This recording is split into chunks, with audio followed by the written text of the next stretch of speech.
warahmatullahi wabarakatuh.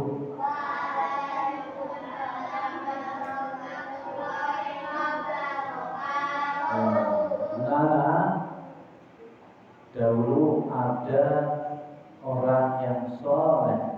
Soleh itu orang yang selalu melakukan kebaikan, tidak pernah melakukan kejahatan, tidak pernah melakukan kemaksiatan.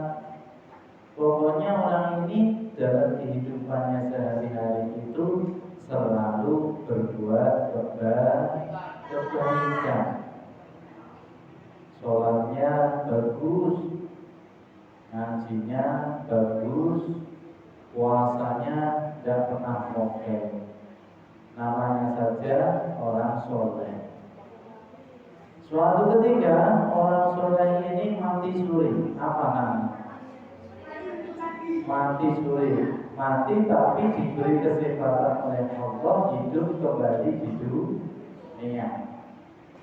Makanya orang kalau sudah meninggal itu biasanya tidak bisa hidup kembali, dan memang tidak bisa hidup kembali.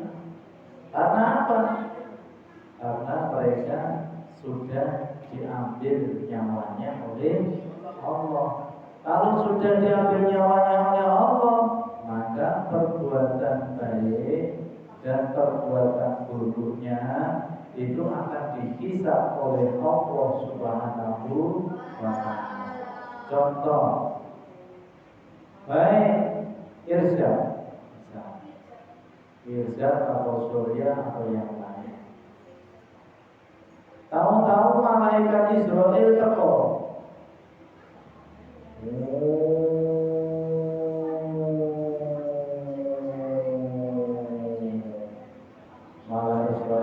Malaikat Israel datang. Aku diutus oleh Allah untuk menjaga nyawamu, wahai si fulan. Fulan ini berarti dia akan meninggal dunia. Karena si fulan ini orangnya bagus, orangnya solehah, maka malaikat Israel jatuh nyawanya pelan-pelan, ditarik dari sini.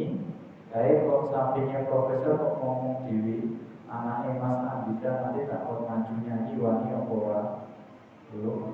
Dari tadi kok mainan gambar wae, nanti gambarnya tak ambil. Ya, yuk sini, madep sini. Nah, fulan ini didatangi oleh malaikat Israel. Jikalau tidak didatangi malaikat Israel, berarti dia akan meninggal dunia. Karena si fulan dalam kehidupannya dia selalu berbuat baik. Ketika diajar ngaji, nggak cerita sendiri profesor, hendak pindah. Tidak cerita sendiri, mendengarkan ustadznya, mendengarkan gurunya, praktek sholatnya bagus, puasanya full, sedekahnya bagus. Malaikat Israel itu jambutnya halus sana, halus. Rohnya keluar dibawa oleh malaikat dua ini, ditaruh di yaumul barzakh. Tapi berbeda sama orang yang tidak pernah melakukan kebaikan. Contoh di masjid rame sendiri, bapak-bapaknya terawih, ibu-ibunya terawih, lari ngalor ngidul, teman-temannya pada ngaji, gak ngaji sendiri, teman-temannya bosok, gak puasa sendiri, selalu nakal, ya menyakiti hati orang tuanya. Malaikat Israel datang.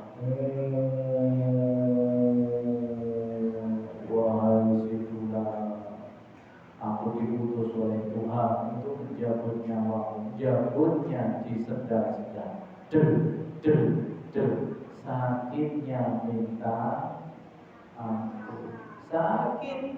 Seandainya bisa berteriak, maka si mayat ini akan berteriak, aduh sakit, ampun. Tapi Tapi karena dia sakitnya luar biasa sampai dia tidak bisa berkata-kata, maka dia hanya bisa mangap-mangap. Maka akhirnya meninggal dunia. Ketika dimakamkan di alam kubur, maka dia akan didatangi oleh malaikat dua, namanya malaikat Munkar dan Nakir. Malaikat itu, wahai si Mayyit, aku diutus oleh Allah untuk bertanya kepadamu.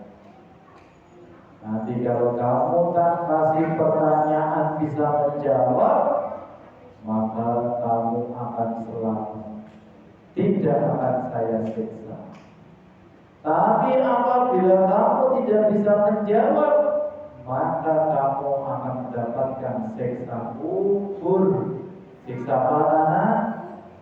Siksa kubur. Karena si fulan ini orangnya bagus, soleh, puasanya bagus, sholatnya bagus, ngaji gak ngomong sendiri, mendengarkan ustadznya, mendengarkan gurunya, ya. Maka ketika ditanya man rabbuka, siapa Tuhanmu, si fulan itu pasti bisa menjawab, Tuhanku adalah Allah Subhanahu wa ta'ala. Beda sama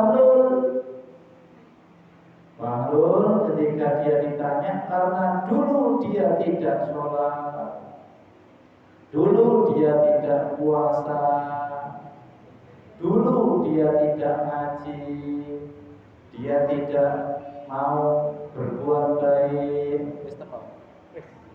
Maka ketika ditanya sama malaikat, Bahlul man rabbuka, apa dan siapa Tuhanmu? Dia melongo-longo,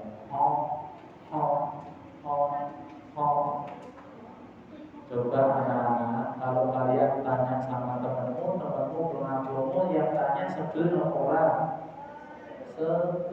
Iki ditanya obatnya, akhirnya dibentuk kalau malaikat Munkar Nakir.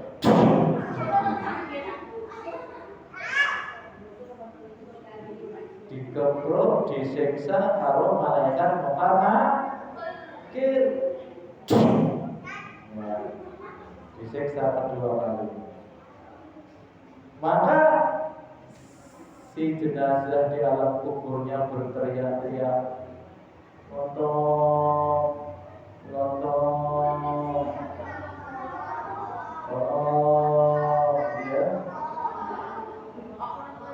Dia tidak bisa memberikan pertolongan atas dirinya. Ibunya gak bisa nolong, ibunya pulang dari kuburan karena gak mau nemenin kita yang ada di alam kubur. Ayahmu pulang, nenekmu pulang, mbahmu pulang, kakakmu pulang, adikmu pulang, kamu di alam kubur sendirian, gak ada yang nolong. Tengah malam tiba, jam 12 malam, kamu sendirian di sono lalu sana, gak ada temannya seperti ini. Hujan deras, bayangkan kalau hujan di sana sendiri, di berputar sana sendiri. Pak, siapa yang memberikan pertolongan kepada saya, Pak? Yaitu amal kebaikan. Kalau sholat bagus, kamu akan ditemani di sana, ditemani oleh amal sholat. Kalau ngajimu bagus, besok di alam kubur, kamu akan mendapatkan teman Al-Quran yang sering kamu baca. Kalau kamu suka menolong orang yang kamu tolong senang, ikhlas, maka amal kebaikanmu besok yang bakal menemani kamu di alam kubur. Maka selamat atau tidaknya dari siksa kubur anak-anak besok yang kalian alami tergantung dari perbuatan baik dan perbuatan tidak baik. Pak Moksin aja takut Ini apalagi yang kaos biru. Ya. Dulu kakakmu ada di sini yang meninggal dunia masih muda. Umurnya mungkin sakatannya Surya. Siapa namanya? Siapa? Bintang. Dia disuruh beli belanja sama ibunya, lari, kemudian kejegur, terus akhirnya meninggal. Padahal usianya seusia ya kalian. Kematian itu anak-anak itu tidak pandang usia, baik tua, sedang maupun masih anak-anak. Maka kalau kalian pintar, sholatnya bagus, ya, puasanya bagus, ngajinya bagus, insya Allah Allah akan selalu memberikan rahmat di dalam kehidupan kita. Kita akan diberikan kebahagiaan di dunia, dan besok kita juga akan diberikan kebahagiaan di alam kubur, dan besok ketika hari kiamat anak-anak kita akan masuk ke dalam surganya Allah Subhanahu wa ta'ala. Amin Allahumma amin. Assalamualaikum